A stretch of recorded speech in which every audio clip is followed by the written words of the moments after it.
여러분 안녕하십니까? JTV 아침 뉴스입니다.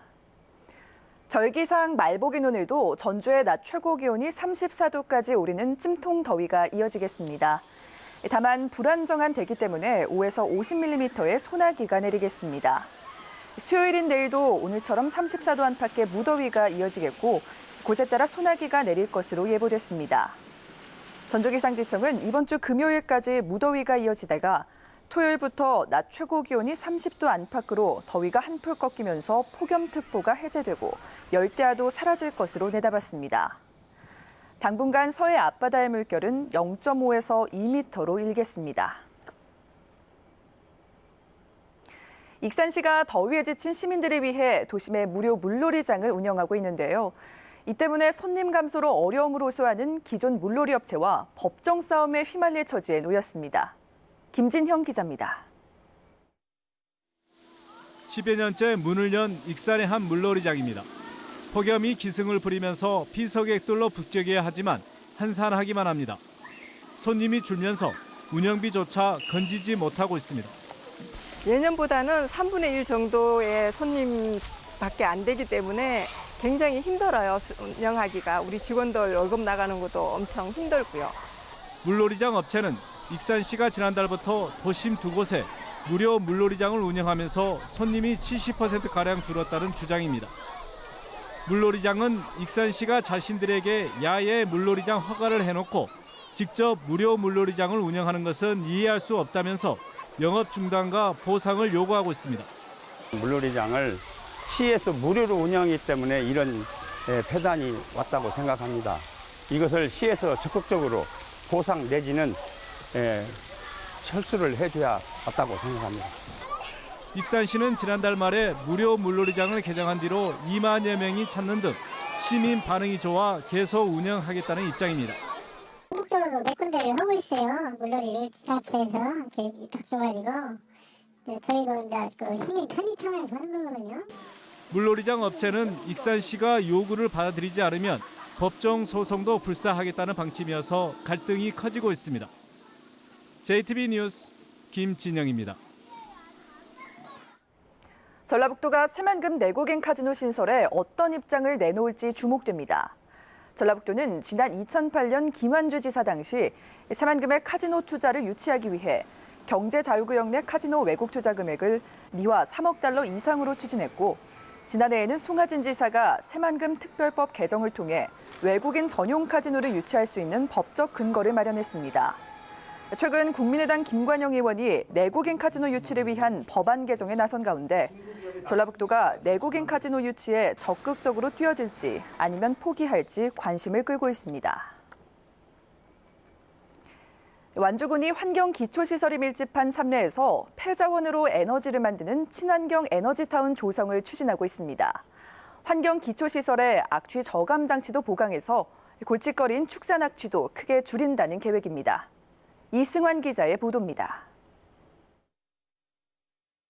완주군의 환경 기초시설이 밀집한 삼내읍 후정리입니다. 폐수종말 처리장과 가축분뇨 처리장, 하수종말 처리시설 등이 줄줄이 들어서 있어 연중 심한 악취가 끊이지 않고 있습니다.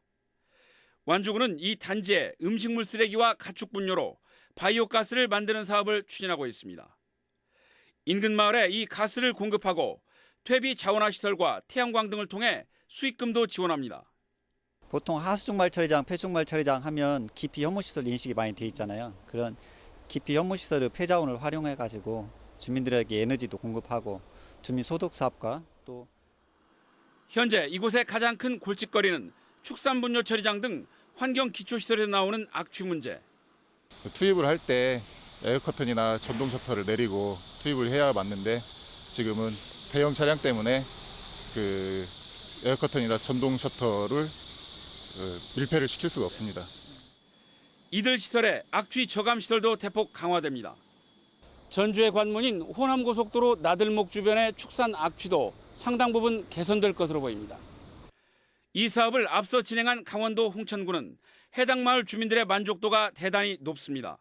수익으로 출자되는 거라든지 이런 쪽에 좋다고 생각을 했었는데 실질적으로 설문조사를 하고 난 다음에 마을 분들이 가장 좋아하시는 게 악취가 줄어들었다라는 거. 유기성 바이오 가스화 사업은 국비 지원이 이미 확정됐으며 친환경 에너지타운은 11월 최종 타당성 조사 결과가 나올 예정입니다. JTB 뉴스 이승환입니다. 방과 후 학교 운영과 관련한 학교장의 부적절 행위가 적발됐습니다. 전북교육청 감사관실이 방과 후 학교 부적절 운영과 관련해 4개월간 특별감사를 벌인 결과 초등학교 5곳이 적발돼 해당 교장에 대해 징계 의결을 요구했습니다. 감사 결과 학교장이 직위를 이용해 부당하게 개설 과목 변경을 주도하거나 부적절하게 강사를 선정했으며 사설 교육 관련 협회의 개입 등을 묵인해온 것으로 드러났습니다. 호남선과 전라선, 장항선의 추석 열차표 예매가 모레부터 이뤄집니다. 전체 표의 70%는 오전 6시부터 코레일 인터넷 홈페이지에서, 나머지 30%는 오전 9시부터 기차역에서 예매할 수 있습니다. 열차표는 한 번에 6장씩, 한 사람이 최대 12장까지 예매할 수 있습니다.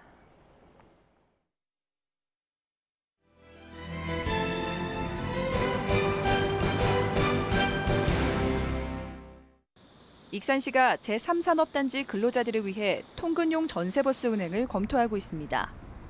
익산시는 시내버스 운행이 안 돼 출퇴근에 어려움을 겪고 있는 28개 기업, 1,200여 명에 이르는 근로자들의 불편이 크게 줄 것으로 기대하고 있습니다. 고창군이 전라북도에서 시행하는 생생마을 만들기 공모사업인 농촌 전통생활문화체험 명소화 사업 대상 지역에 선정됐습니다. 고창군은 신림면 법지리에 내년까지 20억 원의 사업비를 투입해 전통생활 문화를 기반으로 하는 전통의례 교육과 한옥 구들장 체험 등 각종 전통문화 체험 사업을 할 수 있는 공간을 조성할 계획입니다. 장수군 애향교육진흥재단은 장수고등학교에서 학생과 관계자 등 100여 명이 참석한 가운데 장수학당 수료식을 가졌습니다. 장수군 내 고등학교 재학생을 대상으로 운영되는 장수학당은 방학 기간에 과목별 우수 교사와 강사진을 초청해 학생들의 학력 신장을 위한 프로그램으로 올해는 102명이 참여해 국영수 등 5개 과목에 대한 집중 교육이 실시됐습니다. 무주군 자원봉사자 발대식이 전통문화의 집 대강당에서 열렸습니다. 자원봉사자들은 제20회 무주 반딧불 축제와 2017년 세계 태권도 선수권 대회에서 활동할 예정입니다. 이상으로 JTB 아침 뉴스를 마칩니다. 고맙습니다.